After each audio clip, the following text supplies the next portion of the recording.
Well, hello, welcome back to Mission Viewfinder. It is a brand new, beautiful morning here, and I'm so glad you could join us. I'm going to be sharing with you my testimony today. You're going to get to know probably some things you didn't know about me, and I hope that you'll be blessed. Next thing I've got to take care of in my day, though, is getting breakfast ready. So probably enough talking for now. I got to get busy.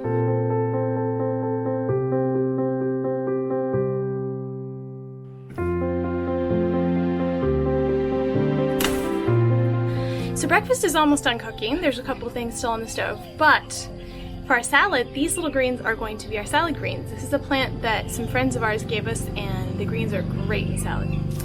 But anyway, while I'm getting these salad greens, first thing that happened in my life was I was born. And I was actually born not too far from where Jonathan's parents' family lived.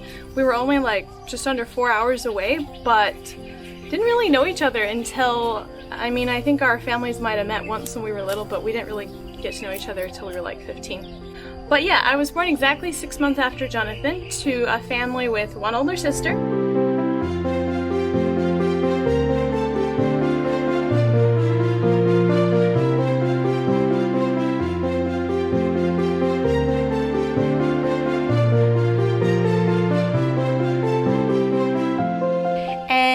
This is our salad greens for today. There's only two of us. We don't eat that much salad.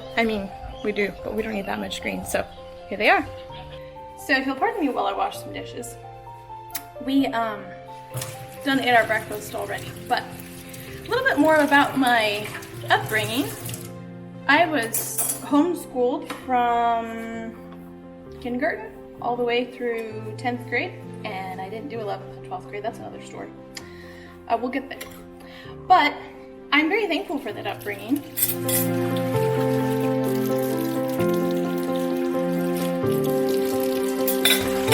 Another thing I remember from my childhood, quite distinctly though, was from quite a young age. I don't actually know how old I was, but my parents started having me have a morning devotional time, which when I was really young was simply listening to a cassette tape.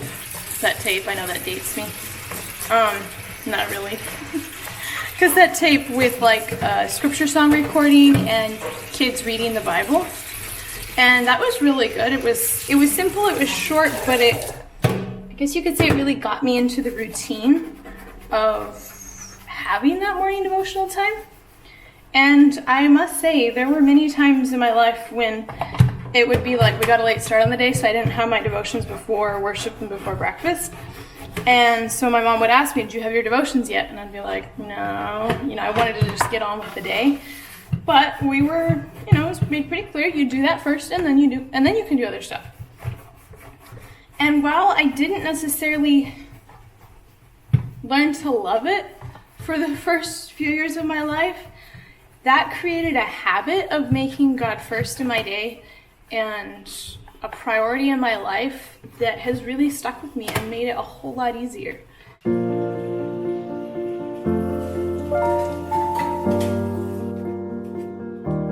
I guess I would say in general though, I had quite a dislike for spiritual things, and I remember hearing other people talk about how wonderful God was and how good of a friend he was and how close he was to them, and it just, I don't know why, but I really didn't like that.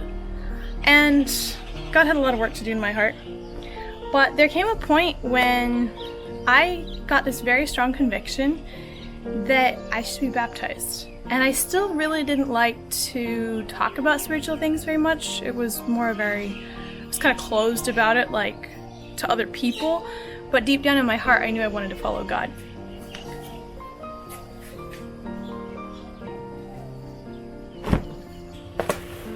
And so one day I wrote my dad a note and I said, I want to get baptized. How about such and such a date? There were some other people getting baptized on that day. And so I figured it should probably work. And he said, sure. So I got baptized. I had just turned 12. And looking back on it, it's like I had no idea what a journey God was going to lead me on. I really didn't love God with my whole heart at that point. but that was the beginning. I feel like that was what really started, that God was able to work in my heart and draw my heart out to Him.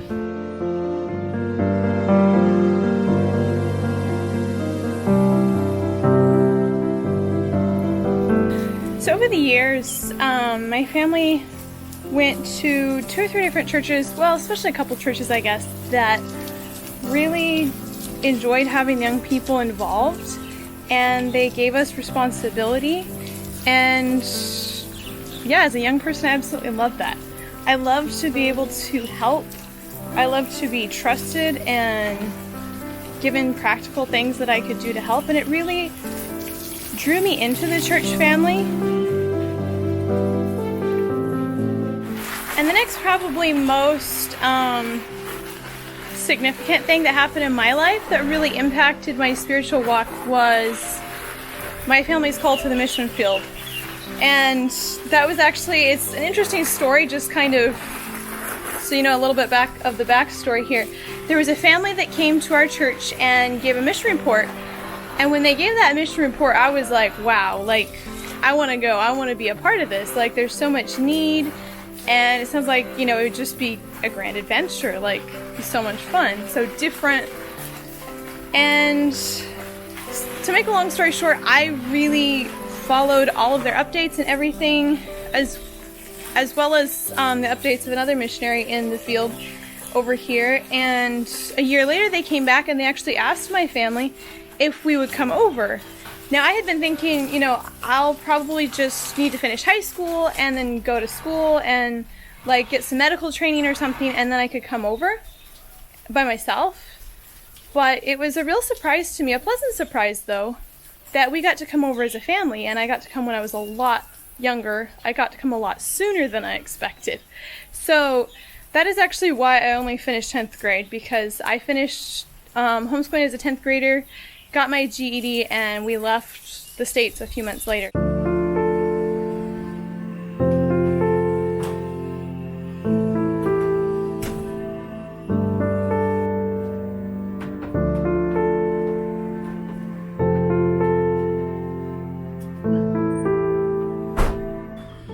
Got some work done this morning, but now it's time to go get some drinking water because we are flat out of drinking water except for a little bit left in the dispenser.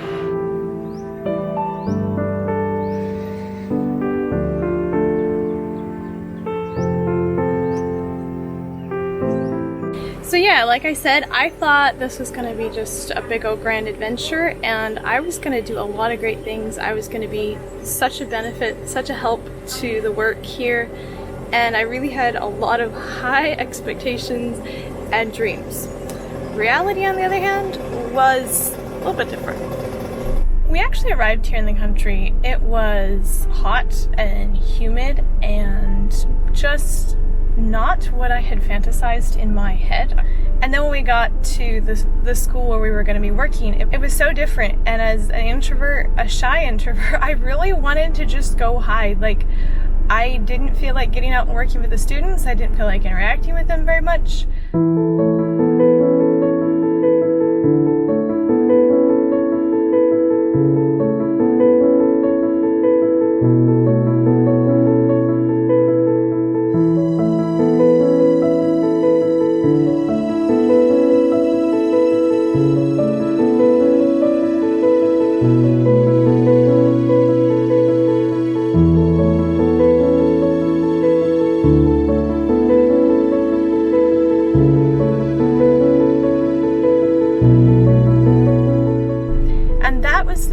Of God really beginning to teach me that it's not about what I can do. It's about letting Him work through me, and it's been a long process. I'm still learning that, but He really began to work in my heart. I made so many mistakes. I met a lot of challenges while we were there, but while we were there and since we were there, the experiences that I had there have really helped in my spiritual walk a lot, because while I was in them, and then as I've looked back on them, it just teaches me over and over again how much I need God, and how much, you know, He didn't bring me here just to help people. Like, He brought me here to work first in my own life. That's the hardest part, really. It's the work that needs to happen in our own hearts first. then he can actually use us.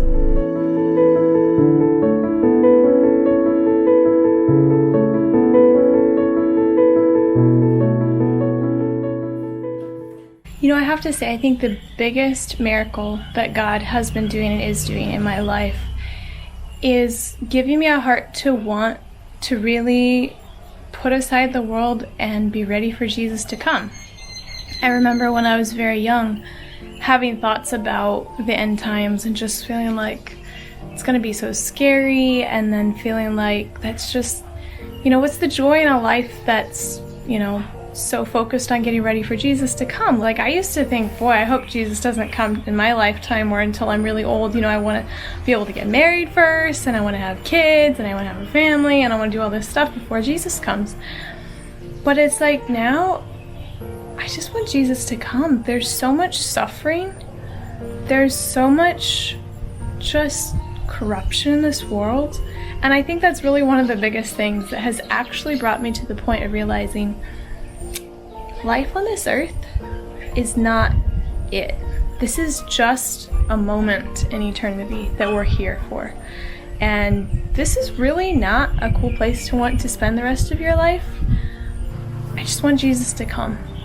And that's my desire that each one of you will feel, because I know it's not easy to really want to just lay aside the things that tie us down, the things that keep us from getting ready, and actually focus on that. Because, you know, there's things that seem very attractive to do in this life, but God's been changing my heart, and not just giving me a desire to want to be ready, but giving me that peace that it doesn't matter what this world is going through, it doesn't matter the crazy stuff that's happening. He's with us. He's gonna bring us through, and this is almost over.